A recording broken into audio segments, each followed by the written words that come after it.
nous irons un peu plus en profondeur du thème de note de cette année, qui est de passer à l'autre bord. Alléluia. C'est un texte que nous connaissons déjà, où le Seigneur Jésus a dit à ses disciples, passons à l'autre bord. Alléluia. Nous avons chaque fois des bords dans notre vie. Et chaque fois, le Seigneur veut à chaque étape nous faire passer d'un bord à un autre. Alléluia. Tu as des bords à l'échelle individuelle auquel le Seigneur t'appelle à passer. Alléluia. Et quand c'est le Seigneur qui te dit de passer à un autre bord, c'est toujours pour ton bien. C'est toujours pour un succès. C'est toujours pour une victoire. C'est toujours pour l'excellence. L'église aussi, l'église locale a des bords à passer. Et le Seigneur souhaiterait que cette année nous passions à un autre bord. Alléluia. Nous ne pouvons pas délimiter les bords auxquels le Seigneur nous appelle à passer. Parce que beaucoup de choses nous concernent en tant qu'église. Alléluia. Le bien-être d'un homme implique beaucoup de choses. Et le Seigneur nous demande de passer à un autre bord. Et je me rappelle, lorsque j'avais eu la grâce de prêcher ici, le Seigneur m'avait fait comprendre que pour passer à un autre bord, il faut être un disciple. C'est le disciple qui entend le maître, qui renonce à lui-même et qui fait le choix de suivre le Seigneur. Alléluia. Je crois ce matin que j'ai devant moi des gens qui ont renoncé à eux-mêmes et qui se sont confiés à Jésus pour pouvoir passer à un autre bord avec lui. Et qu'ils vous souviennent, Jésus a dit passons à un autre bord. Passons à l'autre bord. Ça veut dire que lui-même il était là. Bien-aimé, aujourd'hui sur terre, Jésus n'est plus présent comme il était avec ses disciples à qui il parlait. En ce temps, il était avec les disciples. Mais aujourd'hui, il ne l'est plus physiquement. Alléluia. Mais ce matin, je voudrais te dire que tu ne peux pas passer seul à l'autre bord. Alléluia. Nous ne pouvons pas passer seul à l'autre bord. Ce n'est pas possible. Pour passer à l'autre bord, il faut traverser un espace. Alléluia. Il y a un champ à traverser. Il y a une zone à traverser. Il y a des choses, zones, obscurité, des choses qui peuvent se passer en ce moment-là. Les disciples devaient traverser la mer quand ils étaient avec Jésus. Alléluia. Et à cause de ce que Dieu voulait accomplir à l'autre bord, l'ennemi s'est levé. Alléluia. Le texte nous a montré, nous n'allons pas relire à cause de notre temps, qu'un grand tourbillon s'était levé. Et les flots envahissaient la barque. Et la barque se remplissait déjà, prête à couler. Alléluia. Heureusement qu'il n'était pas seul. Alléluia. Sinon, la barque allait couler. Alléluia. La barque allait couler. Qu'est-ce qu'ils ont fait? Ils ont réveillé le Seigneur. Alléluia. Ils ont réveillé le Tout-Puissant qui était avec eux. Et le Tout-Puissant a fait quoi? Il a menacé le vent. Il a donné l'ordre à la mer de se taire. La Bible dit le vent s'est calmé, tout est revenu calme. Et les disciples ont dit, mais qui est celui-là à qui la mer même obéit? Alléluia. Aujourd'hui, Jésus n'est plus sur terre. Quand le grand tourbillon va se lever, qui est-ce que toi tu vas réveiller? Alléluia. Les disciples avaient Jésus avec eux. Ils l'ont réveillé. Et lorsque aujourd'hui nous devons passer à l'autre bord. Lorsque nous serons dans la traversée, lorsque nous serons sur la mer, lorsque nous serons dans l'espace de traversée, l'ennemi ne manquera pas d'agir. Hein? Alléluia. Je dis, l'ennemi ne manquera pas de faire quoi? D'agir. S'il avait osé agir en présence de Jésus, ce n'est pas aujourd'hui qu'il va se baisser les bras. Alléluia. Donc il va soulever encore des tourbillons. Il va soulever des tempêtes. Comme dans les choses de notre vie. Combien de fois nos barques n'ont pas coulé? Lorsqu'il a été question de passer d'un bord à un bon autre que le Seigneur nous a appelés. Combien de fois les projets n'ont pas échoué? Combien de fois les maladies ont refusé d'être guéries? Combien de fois on n'a pas perdu des biens? Combien de fois on a prévu faire telle chose à tel moment et ça a échoué? Plusieurs barques écoulent. Plusieurs barques coulent. Pourquoi? Parce que nous tentons de traverser, de passer à l'autre bord seul. Alléluia.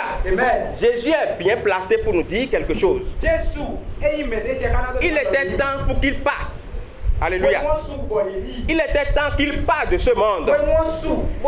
Et il se souciait du bien-être de ses disciples. Mais quand je vais partir, qu'est-ce qui va se passer? Et il a dit, tenez-vous tranquille. Il vous est avantageux que je m'en aille. Parce que j'enverrai le consolateur.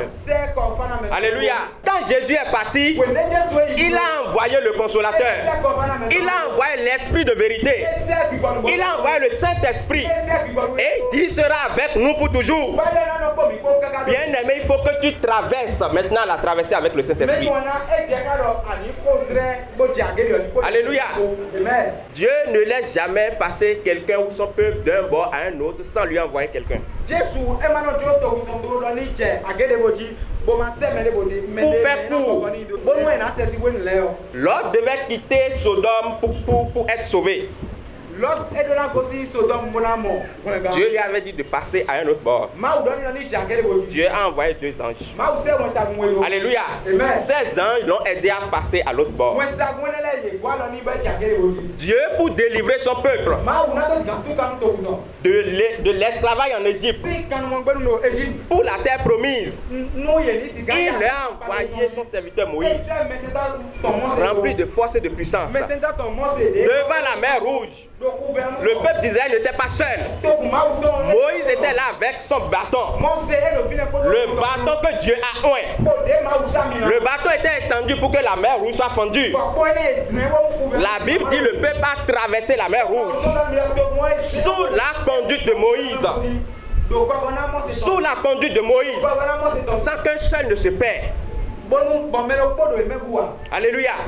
Devant cette mer où les disciples étaient là, Jésus-Christ même était là. Et ils ont traversé la mer. Quand la tempête s'est levée lors de la traversée, Jésus a anéanti. Aujourd'hui, Jésus-Christ a envoyé le Saint-Esprit. Il a envoyé le Saint-Esprit ce matin, depuis le jour de la Pentecôte du moins, pour que l'Esprit nous aide à traverser au jour le jour la traversée pour aller à l'autre bord. Est-ce que tu l'as reçu? Alléluia. Parce que sans lui, nous ne pouvons pas passer à l'autre bord. Bien-aimé, tu ne peux pas traverser, tu ne peux pas passer à l'autre bord seul. Tu ne peux pas passer à l'autre bord seul. Il te faut le Saint-Esprit. Il te faut la plénitude du Saint-Esprit. Est-ce que tu as reçu la plénitude? Lisons quelque chose dans le livre des Actes des Apôtres. Actes des Apôtres, chapitre 4, chapitre 1, pardon. Nous allons lire les versets 4 et 5. La Bible dit, c'est Jésus qui parlait ici. Il dit, comme il se trouvait avec eux, il leur recommanda de ne pas s'éloigner de Jérusalem, mais d'attendre ce que le Père avait promis. Ce que je vous ai annoncé, leur dit-il, Car Jean a baptisé d'eau. Mais vous, dans peu de jours, vous serez baptisés du Saint-Esprit. Alléluia. Vous serez baptisés du Saint-Esprit. Le baptême du Saint-Esprit est indispensable pour le disciple. Sans ça, il ne peut pas passer à l'autre bord. Alléluia. Il sera seul. Il ne trouvera pas quelqu'un qu'il va réveiller. Alléluia. Il ne trouvera pas quelqu'un réveillé. Comme au temps où Jésus était avec les disciples, ils avaient Jésus là. Et quand ça a commencé par dandiner, ils l'ont réveillé. Alléluia. Ils l'ont réveillé. Mais aujourd'hui, qui est-ce que nous avons pour réveiller? Qui est-ce que nous pouvons réveiller? Si tu es seul, il faut savoir que la barque va couler. Mais si tu as la plénitude du Saint-Esprit, quand tu as la plénitude du Saint-Esprit, tu peux réveiller l'esprit. Tu peux demander à l'esprit d'agir. Avant même que tu ne demandes, tu verras l'esprit à tes côtés. Il se lèvera et agira en ta faveur. Alléluia. Il faut que tu sois baptisé du Saint-Esprit. Alléluia. Ce n'est pas facultatif pour les disciples. Vous voyez ce que Jésus a dit? Il dit, ne vous éloignez pas de Jérusalem. Si c'était facultatif, il a dit, bon, restez et faites ce que vous voulez. Si quelqu'un reçoit, ça fait son affaire. S'il ne reçoit pas, bon, c'est pas grave. Alléluia. Les disciples étaient tellement curieux pour lui demander même des choses par rapport au royaume. Il a dit, mais non, ça ne vous concerne pas. Ce qui vous concerne est ceci. Vous recevrez une puissance. Le Saint-Esprit survenant sur vous. Et vous serez mes témoins. Alléluia. Ça nous montre la grande importance qu'est le baptême du Saint-Esprit dans la vie du disciple. Alléluia. C'est quoi le baptême du Saint-Esprit? C'est de recevoir sa plénitude dans sa vie. Lorsque nous confessons Jésus, lorsque nous recevons Jésus, alléluia, nous recevons l'Esprit dans une portion donnée. Comme les disciples l'avaient reçu avec Jésus. Avec Jésus, quand Jésus était là, parce que Jésus avait soufflé sur eux, ils avaient reçu l'Esprit comme nous pouvons recevoir à la nouvelle naissance. Mais ce n'est pas encore la plénitude. L'Esprit n'est pas survenu sur eux. L'Esprit n'est pas en leur compagnie. Alléluia. Mais au jour de la Pentecôte, le Saint-Esprit est descendu sur eux. Et cela les a remplis à jamais. Et en toutes choses et partout, l'Esprit peut agir avec eux. L'Esprit peut faire éteindre les tempêtes. Il faut que tu reçoives le baptême du Saint-Esprit. Alléluia. Je vous parlerai de deux exemples des choses que j'ai expérimentées avec le Saint-Esprit. Comment il m'a aidé à passer à des bords. Il était une fois, j'étais parti rendre visite à un oncle. Il était catholique et quand l'avènement de Baname était venu, eux tous avec sa famille sont rentrés dans Baname. C'était une grande personne que je respectais beaucoup. J'étais revenu du campus, je suis parti leur rendre visite. Et ils avaient permis à ce que des cultes de Baname soient organisés chez eux. Et j'étais là. Ils finissaient de faire leur culte quand moi je suis venu. Alléluia. Et j'étais là, on était assis sur le même banc. Où les gens se plaignaient de ce qu'un certain de leurs apôtres n'est pas venu. Et subitement, l'apôtre est rentré. Quand l'apôtre est rentré, ils se sont tous ceux qui étaient là se sont mis à agenouiller. C'était un mouvement qui était prêt à entraîner. Alléluia. Parce que j'ai dit, c'était une grande personne que je respectais. Comment se fait-il que moi je serais assis et de grandes personnes seraient agenouillées? Tout s'était mis à genoux. Et subitement, j'ai senti la présence du Saint-Esprit en moi. Alléluia. Et j'étais resté ferme assis. Et l'apôtre passait et imposait la main à tout le monde. Parce que lui ne sait pas qui n'est pas qui n'est pas ceci. Pour lui, tous ceux qui sont dans la maison sont avec lui. Alléluia. Et brusquement, j'ai commencé par prier en langue à l'intérieur de moi. Le Saint-Esprit a commencé par bouillonner en moi. Et il était passé auprès du vieux. Il a imposé la main. Et il était venu devant moi. Il s'est arrêté. Et il m'a regardé. Et on s'est fixé dans les yeux. Et il s'est détourné pour passer. Pour moi, c'était une grande victoire. Parce qu'il a su s'arrêter. Quelque chose l'avait arrêté. Parce qu'il passait, il imposait la main à tout le monde. Tout le monde était sous ses ordres, en griffe dans la maison. Mais quand il est venu devant moi, on s'est fixé. L'esprit bouillonnait en moi. Et je parlais en langue à l'intérieur. Et je sais que l'Éternel a fait quelque chose. Alléluia. Si je n'avais pas cette plénitude, je vous assure, j'allais suivre le mouvement. Ça, il n'y a rien à faire. Alléluia. Deuxième exemple. Mon mariage s'approchait. Et subitement, ma maman a été attaquée. Peut-être certains peuvent se rappeler. Je sais que le pasteur s'est rappelé bien vu. Alléluia. C'était une attaque. Alléluia. Si on faisait un mistake, ma maman allait décéder. Vous imaginez qu'il y a un événement heureux et que la maman décède. Vous voyez comment Satan est rusé. Vous voyez comment le grand tourbillon peut se lever. Alléluia. Je bénis le Seigneur. Nous avons prié. Nous allons prier en langue. Nous avons prophétisé. Et le Seigneur a donné des directives. J'avais informé le pasteur. Et nous avait soutenu en prière. Et le Seigneur avait donné des directives. Alléluia. Le Seigneur avait donné des directives. Le Seigneur avait suscité un autre pasteur.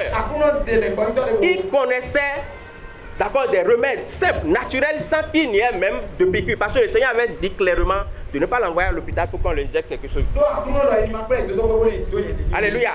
En ce moment-là, il y avait des serviteurs de Dieu, de l'église de ma maman, qui étaient venus pour dire non, qu'est-ce que nous racontons là? Allez embarquer à l'hôpital. Parce qu'il y avait même un de leurs qui était médecin. Alléluia. La présence du Saint-Esprit s'était manifestée. On avait le courage pour leur dire non. Alléluia. C'était des gens influents dans leur église. C'était pas facile de les affronter. Mais avec la plénitude de l'esprit, nous avons dit niet. Elle ne bouge pas. Alléluia. Et c'est là le Seigneur a suscité quelqu'un d'autre. Il a soigné ma maman. Et si ma maman a pu se présenter à mon mariage, c'était un miracle. Le pasteur peut en témoigner. Alléluia. Vous voyez comment l'esprit nous aide à traverser les bords. Il nous aide à passer à l'autre bord. Je ne sais pas combien de fois ta barque a coulé déjà. Mais je veux te dire ce matin que chaque fois que tu tenteras de passer seul, mais tu n'auras pas quelqu'un à réveiller. Jésus n'est plus sur terre. Et il a envoyé le Saint-Esprit. Il dit il sera avec nous. Ce que Jésus était pour ses disciples, c'est ça le Saint-Esprit pour nous aujourd'hui. Alléluia. Que faut-il pour recevoir le baptême? Il faut croire en Jésus pour être disciple. Alléluia. Il faut être disciple. Il faut renoncer à soi. Il faut croire en la promesse du Saint-Esprit. Alléluia. Il faut faire quoi? Il faut croire en la promesse. Alléluia. Je sais que beaucoup de personnes, ils ont développé leur propre idéologie par rapport au Saint-Esprit. Mais nous rendons grâce à Dieu de ce que la Bible est là. Et est la référence infaillible. Dieu a promis l'Esprit à tous ceux qui croiront en son Fils. La Bible dit la promesse est pour tous, en aussi grand nombre que notre Dieu les appellera. Si tu as cru aujourd'hui sincèrement, il faut savoir que Dieu a prévu pour toi de recevoir le Saint-Esprit. Alléluia. Le Saint-Esprit est déjà descendu. Nous n'aurons plus à prier pour dire Dieu envoie un esprit. Non. Alléluia. Nous avons à le recevoir. Alléluia. Je vais dire à quelqu'un ce matin, de la même manière que tu as reçu Jésus dans ton cœur, c'est exactement exactement de cette même manière que tu dois recevoir le Saint-Esprit. Alléluia. De la même manière que tu as reçu Jésus-Christ, c'est de cette même manière que tu dois recevoir le Saint-Esprit. Car le Saint-Esprit n'est pas une force, ce n'est pas une puissance, mais c'est une personne. Alléluia. C'est une personne de même nature que Jésus-Christ. Tel que tu as reçu Jésus-Christ, c'est comme ça qu'il te faut recevoir le Saint-Esprit. Et quand il surviendra sur toi, sa puissance va couler à flot maintenant. Alléluia. Il faut désirer ardemment. Les apôtres avaient prié 10 jours avec persévérance jusqu'à recevoir l'Esprit. Combien de jours tu as déjà prié pour ça et tu as baissé les bras? Parce que le Seigneur a des choses à traiter avec nous. Surtout si nous avons de mauvaises prédispositions par rapport au Saint-Esprit. Mais je sais une chose. Tous ceux qui le demandent dans une prière fervente, avec persévérance, ils reçoivent le Saint-Esprit. Quand le Saint-Esprit te remplit, qu'est-ce qui se passe? Tu peux sentir une sorte de décharge électrique te traverser. Tu verras que tu perds tes manières d'articuler les mots. Alléluia. L'Esprit commencera par se manifester en toi. Il te donnera le don de langue et s'exprimera à travers toi. C'est ça qui est le parler en langue. Lorsque tu es rempli, tu parleras en langue parce que c'est l'Esprit qui se manifeste ainsi. La Bible dit, il donnait à chacun s'exprimait en d'autres langues selon que l'Esprit leur donnait. Je sais que beaucoup disent, vous pouvez être baptisé sans parler en langue. Laissez-moi vous dire ce matin, je voudrais défier quelqu'un ce matin pour lui dire que les dons de langue sont les dons de l'Esprit. Dieu a dit d'aspirer aux dons les meilleurs. Si tu crois que tu es baptisé, si tu crois que tu es baptisé, mais que tu n'as jamais parlé en langue, prie alors et demande le don de langue. Parce que c'est le même esprit qui donne et qui donne à tous. Alléluia. Est-ce que quelqu'un veut être rempli ce matin? Je voudrais nous inviter à nous lever ce matin. Alléluia.